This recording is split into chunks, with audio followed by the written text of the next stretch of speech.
In the late afternoon light, the laurel gleamed like a pillar of ice. I ran my finger down the bark as smooth as marble, as though it had never been ravaged by the axe, as though I had imagined it all. "Is this where you spend all of your time?" Levi asked as he approached. I grimaced. It was where I spent last night, unplanned. Without delay, I told of Master Gong's attack. His face darkened. "Did he hurt you?" I shook my head, holding the seed out to him, smaller than my thumbnail, something opaque swirling within like a wisp of cloud. "I fell from the laurel. There is some magic here that I cannot identify." He lifted it up, examining it intently. "Cold. Its energy is strong but unfamiliar. Let's test it." As he raised his other palm, the seed floated into the air. Crimson flames engulfed it with a crackle, leaping high, then dying out abruptly, leaving the seed charred like a fragment of coal. Relief swept through me that this was no great treasure after all, no mysterious power. Certainly not worth the efforts the Master Gong had taken. "Shingen, look." The urgency in Li Wei's tone startled me. The seed was shining once more like it had shed its outer skin, just a trace dimmer than before, for it had survived Li Wei's fire intact, meant its power was strong. My magic flowed in a shimmering stream, binding the seed in layers of air, clenching harder until the thin fractures webbed the surface. I tensed, channeling more of my energy, intent on crushing it to prove it was of no consequence. But a brightness flared from the seed's depths, sealing the cracks. Li Wei's eyes narrowed as he raised a hand to the tree, more flames erupting in thick waves to consume it. As they swept over the silvery leaves and bark, I recoiled, biting back my instinctive protest. I had loved the laurel since my childhood, playing in its shade, entranced by its beauty. As Li Wei's fingers closed into a fist, the fire surged hotter, the bark darkening in patches. Yet the flames shuddered and stilled before going out in a hiss of smoke. The gleaming sap spilled forth once again, sliding down the bark in rivulets. A luminous radiance suffused the laurel, the scorch marks fading, leaving the wood unblemished. "Regeneration, except I have never encountered anything as powerful," Li Wei remarked, staring at the tree.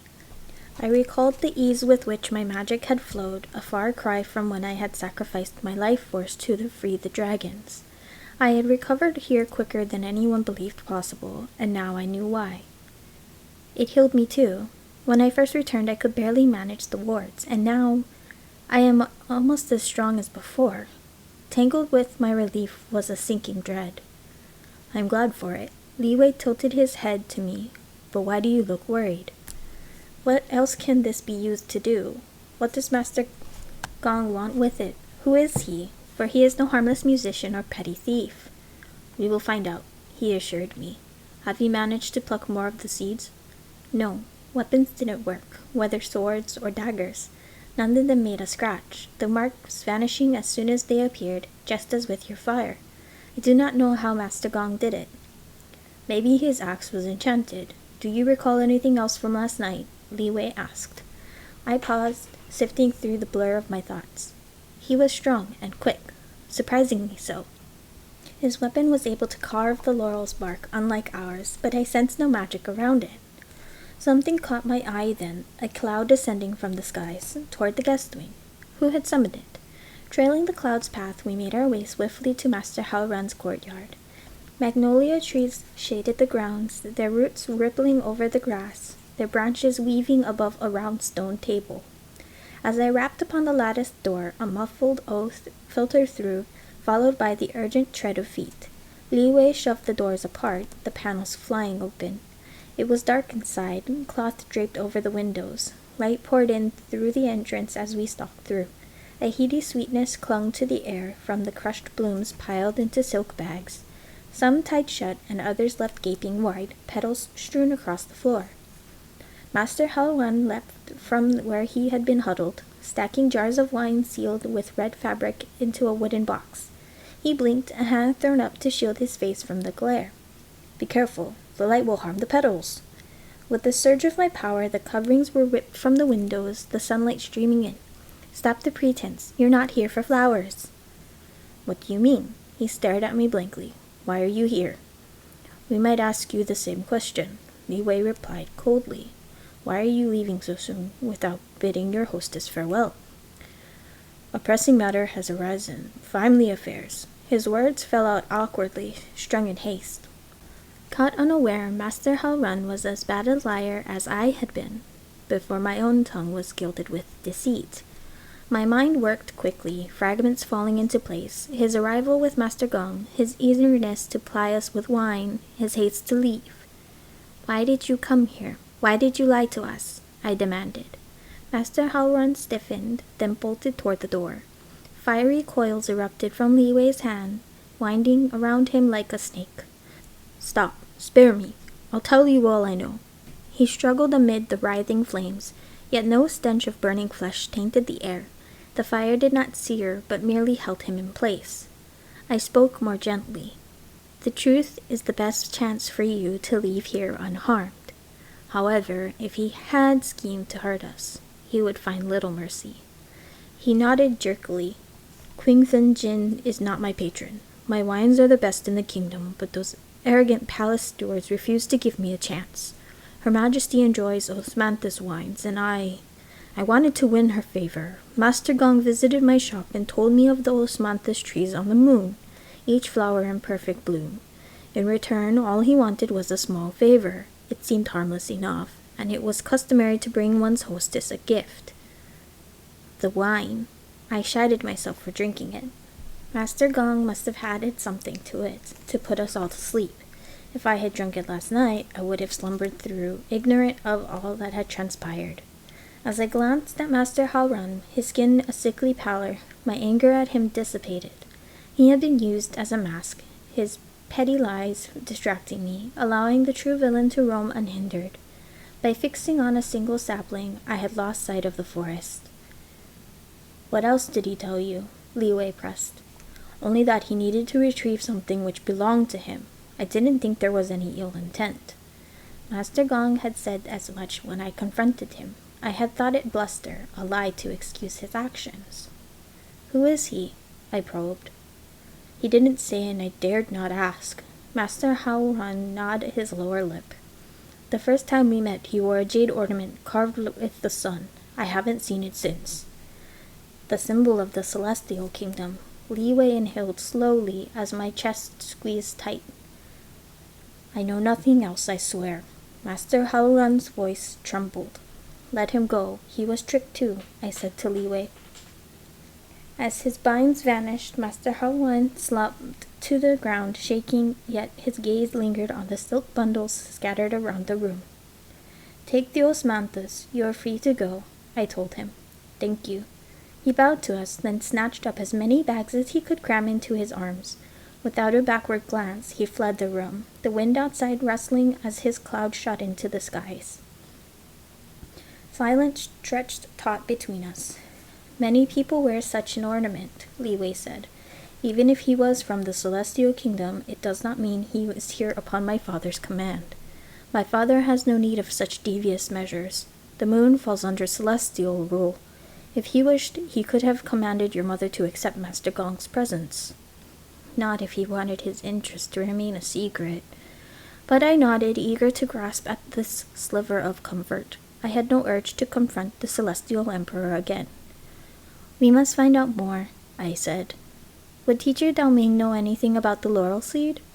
Teacher Dao Ming was one of the few I trusted in the Jade Palace, who had looked out for me, though it had not felt that way in the beginning when I struggled with my lessons. Only later did I realize she was helping me overcome the barriers of my power, and only after I yielded her my respect did I earn hers. "I will ask her," Li Wei assured me. As he tucked the laurel seed into the inner pocket of his sleeve, the embroidered cranes spread their wings as though poised for flight. His robe was the finest blue brocade fastened around his waist with the silver brocade sash. My gaze drifted up the smooth column of his neck to his black hair gathered into a top knot encircled by a crown of sapphire and gold. How magnificent he looked, how regal and formal. An irrational desire swelled within me to have dressed with more care, to have coiled my hair in a different style instead of tying it part way down my back. Here there was little need for finery. "Are you attending a banquet later?" I asked, despite knowing how he disliked such events.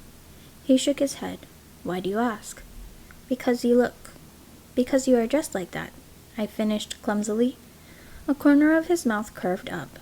Does it please you? I met his gaze. It suits you. It was not flattery. He looked just as the celestial crown prince should, yet the disparity in our positions had never seemed more stark. His power flickered forth, his crown morphing into a simple circlet of silver, the cranes on his robe stilling before they vanished. You were never much good at disguising your thoughts. Not to you, I admitted, and you did not need to do that. Yet I could not deny feeling more at ease with him. I wanted to. Li Wei paused, brushing a stray strand of hair from his forehead. Xingyin, I would like to show you something. The intensity of his voice struck me. Now? He glanced at the darkening skies. There is no better time. I will bring you back before dawn. His fingers clasped mine as he drew me from the room. Outside, a cloud was already waiting. The wind glided over my face as we soared higher, until my home was no more than a pale orb in the distance. Once before we had flown like this, our hearts entwined before the storms that swept us apart. As our cloud halted, I looked up, all thought driven from my mind. Stars glittered above us, spanning the breadth of the sky, as dazzling as a moonlight forest. Li Wei, where are we? My breath misted the cool air. The Silver River. Are those the stars that parted the weaving goddess from her mortal husband? It was a renowned legend of the mortal realm. He nodded. Such a union goes against the laws of our realm. It was said that the goddess fled to the world below until she was ordered to return to the skies. Her husband braved great peril to follow her, and after much suffering, they were finally allowed to reunite for a single day each year, the 7th day of the 7th lunar month, that the mortals celebrate as the Qiji festival. In the past, I had been entranced by the romance and ethereal beauty of this myth, but after having suffered heartache of my own, my pity was roused. I could not think of my parents and the similarities in their tale.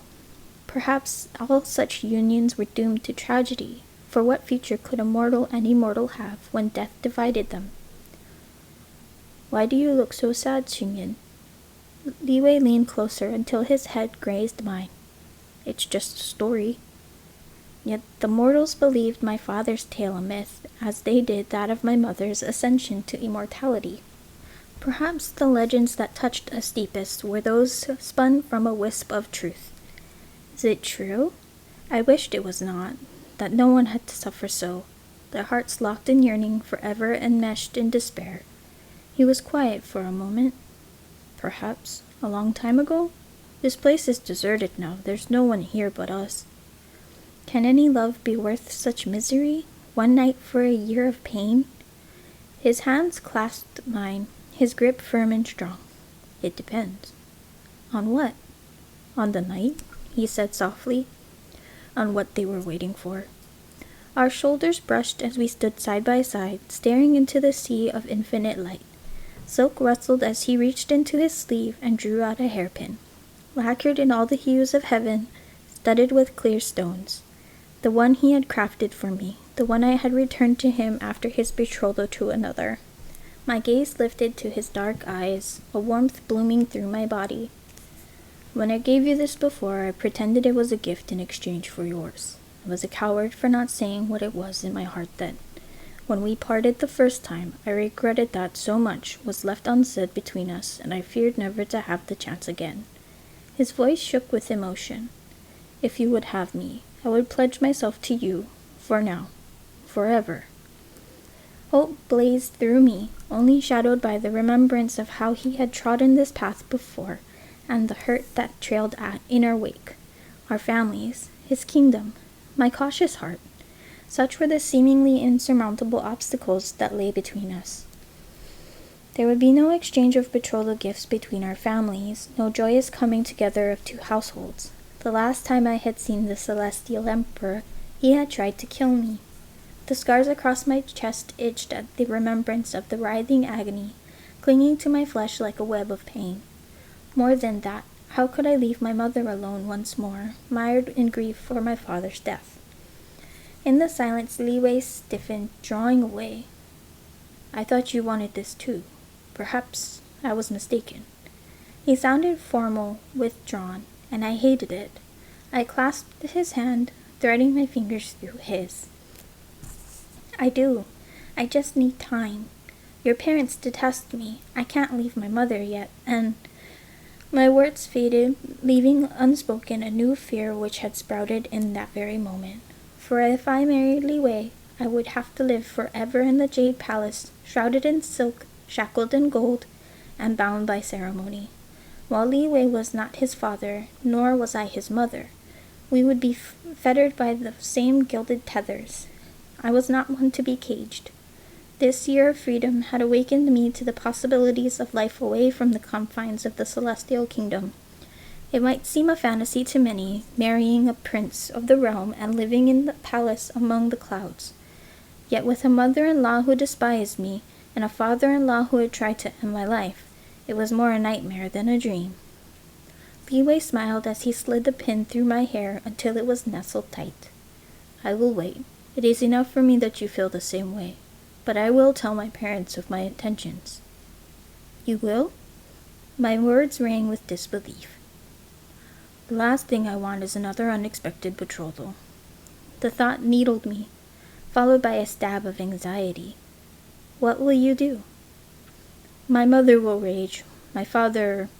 I am beyond the age he can discipline me as he used to. I will be a disappointment to him, as I have been most of my life. I never did learn my lessons to his satisfaction. I was glad he had not, even as my insides clenched at his words. I had felt the force of the Emperor's displeasure. I had seen how he struck Li Wei down without hesitation. At that moment, I loathed the Celestial Empress a little less, relieved that Li Wei had one parent who cared for him, who had tried to help him in her own way. It does not matter, as long as we are together, he said. As he drew me to him, his eyes darkened with an intent that stirred my blood. No, would not let doubt taint this moment. Such joy was both precious and scarce. I leaned against him, inhaling his clean scent. It had been a long time since he held me so, and his other hand slid around the curve of my waist. Fire surged through my veins, a sudden hunger consuming me as my arms wound around his neck to pull him closer. His lips found mine, firm and tender, soft yet relentless. How I had missed this sweetness, this tantalizing sensation of our bodies pressed together. His hold around me tightened as we fell, as one, onto the billowing folds of the cloud, its coolness a balm to my heated skin. Closing my eyes, I drifted away upon a tide of dreams, glittering as brightly as this river of stars.